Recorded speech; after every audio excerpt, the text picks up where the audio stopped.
Yeah, and I guess what I would take for that, and anybody else joining, man, drop your questions in the chat. Nickelodeon, crypto, whatever y'all want to talk about. But one thing I took from that, Josh, is a good friend, another one of my favorites, Janet Yellen. She said the United States could 100% fund 2 wars at the same time.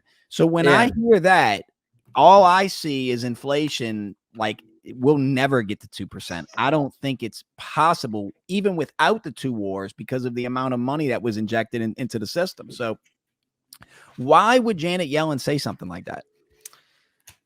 She sucks. Janet Yellen's like the worst. I think she's a complete military industrial pleb and a sellout to BlackRock. She was actually the one that Elizabeth Warren, I was talking about earlier, was fighting against back in 2020 when Janet Yellen was sticking up for the big financial giants that control literally everything in our world, which is State Street, BlackRock, and Vanguard. She advocated, was like, no, it's not a monopolization. You just don't understand. You don't understand. Like, with her like weird little bird voice.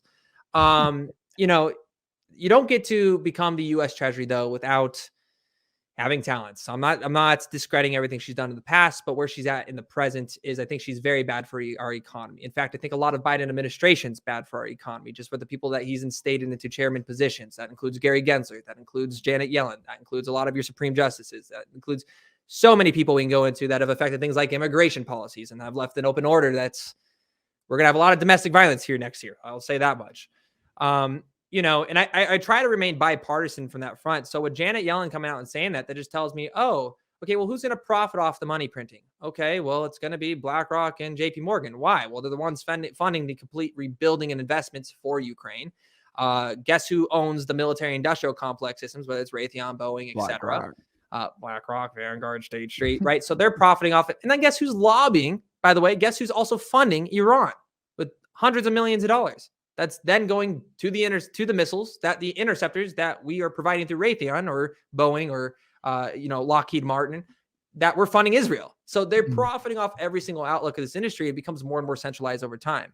It's just like our oil. We used to have 20 years ago, there was 7 oil companies. Now there's 3, and we're about to see 2 because Exxon just made a huge purchase for what do you call it?